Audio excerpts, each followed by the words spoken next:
उत्तर प्रदेश सरकार का बजट सत्र आज से शुरू होने जा रहा है, लेकिन उससे पहले एक अहम फैसला लिया गया है। यूपी सरकार ने गन्ने के मूल्य में वृद्धि से जुड़े प्रस्ताव को कैबिनेट बाय सर्कुलेशन के माध्यम से खारिज कर दिया है। ये निर्णय ऐसे समय में आया है जब पिछले 4 महीने से गन्ने के भाव में वृद्धि की उम्मीद लगाए किसान इसके लिए इंतजार कर रहे हैं। इस फैसले के बाद किसानों में निराशा का माहौल है और उनकी उम्मीदें टूट गई हैं। किसान नेताओं ने इस फैसले पर कड़ा विरोध जताया। भारतीय किसान यूनियन के प्रवक्ता राकेश टिकैत ने यूपी सरकार के इस कदम को तानाशाही करार देते हुए आरोप लगाया कि सरकार का मुख्य एजेंडा केवल व्यापारियों के लाभ के लिए काम करना है। टिकैत ने बताया कि सरकार के फैसले से किसानों की उम्मीद पूरी तरह से टूट गई है। गन्ने के भाव में वृद्धि नहीं होगी, यही सरकार का निर्णय है। अब किसान को खुद ही सोचने की जरूरत है, वे एकजुट होकर अपनी आवाज उठाएं। टिकैत ने बताया कि चीनी महंगी हो रही है, महंगाई बढ़ रही है, लेकिन फसलों के भाव नहीं बढ़ाए जा रहे। अगर गन्ने का मूल्य अगले साल तक नहीं बढ़ेगा तो सरकार को पहले ही घोषणा कर दे कि गन्ने का रेट बढ़ेगा या नहीं। किसानों को अब खुद ही सोचना पड़ेगा कि वे दूसरी फसलों की तरफ रुख करें। किसान नेताओं का मानना है कि सरकार द्वारा गन्ने का मूल्य 400 रुपये प्रति क्विंटल से ऊपर देने की बात की गई थी, लेकिन ये वादा भी पूरा नहीं हुआ। टिकैत ने बताया कि हमने इस मुद्दे को उठाने के लिए उत्तर प्रदेश में 11 मीटिंग्स की। अब पूरे देश भर में हम सरकारों की गलत नीतियों को उजागर करेंगे। ठीक है साहब, सरकार ने इस बार गन्ने का भाव ना बढ़ाने का निर्णय लिया है, क्या कहेंगे? ये दुखद घटना है और तानाशाह सरकार का ये जो रवैया है कि जो भाव बढ़ना था गन्ने का वो नहीं बढ़ा, लोग डिमांड करते रहे किसान, और जिस भाव को अक्टूबर में बढ़ना था उस भाव को ये फरवरी में कह रहे कि हम नहीं बढ़ाएंगे। जो भी अलायंस पार्टी है इनकी, या जो लोग भी गांव से चुन कर जाते हैं, उनको आवाज उठाना चाहिए, आवाज हाउस में अपनी बात वहां पर रखनी चाहिए। किसानों की क्या क्या समस्या है वो रखनी चाहिए, लेकिन आज किसान के उस पर बहस खत्म होगी, आंदोलन भी कम हो गए।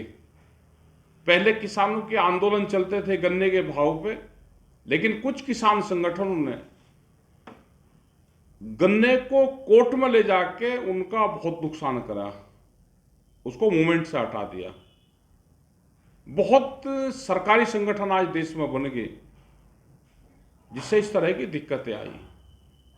सरकार से किस तरह की उम्मीदें थी? देखो, उम्मीद ये थी सरकार से कि गन्ने का रेट 400 रुपये से ऊपर चला जाएगा, ये उम्मीद सरकार से लगा रहे थे, और इन्होंने कहा भी था कि 400 से ऊपर गन्ने का भाव जाएगा। हम अपनी मीटिंगें कर रहे, गन्ना क्षेत्र में मीटिंग है, शाहजहांपुर पीलीभीत में, उधर अंबेडकर नगर, और कुछ 2 तिलहन और दलहन के क्षेत्र है, उसमें भी हमारी मीटिंगें हैं। हमने निर्णय लिया कि हम जनता के बीच में जाएंगे, अपनी मीटिंग करेंगे, संगठन को मजबूत करेंगे, ये हमने निर्णय लिया, और सरकार को भी चिट्ठी और मीटिंग के माध्यम से हम बताते रहेंगे। संगठन को मजबूत करके लोगों को जोड़ के आगे की लड़ाई, आगे की तो आंदोलन तो देश में होंगे।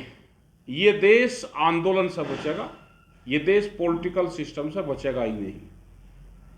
तो सभी लोग अपना एकजुट होकर, और सरकार क्या कर रही है उसको ध्यान में जरूर रखें। किसान ये सोच रहा था कि सरकार जागे तो पैसे बढ़ाए, लेकिन अचानक बजट से पहले सर्कुलेशन बाय सर्कुलेशन उम्मीद ये थी कि बजट में कुछ ना कुछ एग्रीकल्चर पे उस पर करें, और कुछ गन्ने पे भी राहत दे दे, कुछ आलू पर राहत दे दे, कुछ जो दूसरी फसलें हमारी उस पर राहत दे, लेकिन गन्ने का बिल्कुल स्पष्ट ये कर दिया कि भाव बढ़ेगा ही नहीं। तो क्या किसान सरकारों के ऊपर रहम करम पे जिंदा है? किसानों से भी अपील है कि भाई कुछ दवाइयाँ और ये जो फर्टिलाइजर ज़्यादा इस्तेमाल करते हैं उसका थोड़ा सा कम इस्तेमाल करें। कोई आपके जुम्मे में थोड़ा है कि हम पैदावार करके देंगे, फिर गन्ने की उसकी लाइन में लगे रहेंगे फसलों को बेचने में, भाव मिलेगा नहीं। कम पैदावार होगी तो ठीक भाव मिलेगा। इस थोड़ी पे भी किसानों को काम करना चाहिए।